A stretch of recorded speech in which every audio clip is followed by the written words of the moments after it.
Nasungkit ni Rocky Constantino ang kampyonato sa Amit Cup Season 3 Leg 4 Advanced Division. May ulat si Bernadette Tinoy.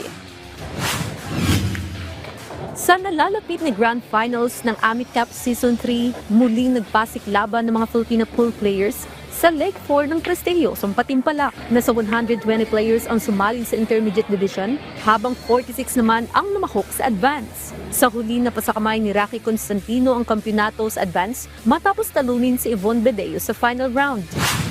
Mga lady players po rin talaga natin. Sila po talaga ang kumbaga sila talaga ang nagpag-grow itong advocacy na to dahil sila na mismo po ang naghahanap ng mga players para po sumali dito sa Amit Cup. I don't think na we would have done it, me and Ren, ng kami lang. It's really a group effort po. Dahil sa patuloy na pag-usbong ng torneo, inanunsyo ng Amit Cup na hindi imposibleng maidaos na rin ang 9-ball tournament sa iba't ibang lugar sa bansa, maging sa mga probinsya. Eventually, yes. Nakakatuwa kasi if you think about it, sa Metro Manila pa lang nakaka-167 na tayo, 166 na tayo. So, parang sky's the limit pag nisip nyo yung nationwide. In the long run, we hope talaga pagka we get more support and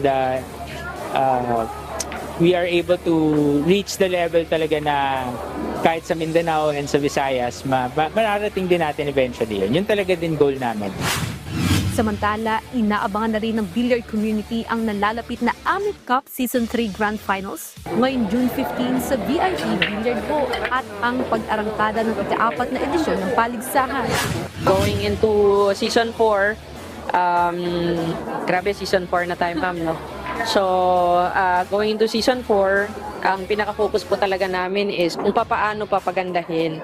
And we always, ang ano naman po namin talaga, bottom line namin ni Red, is on how to serve the ladies better. Yan naman talaga yung nag-guide sa amin palagi. Bernadette Tinoy para sa Atletang Pilipino, para sa Bagong Pilipinas.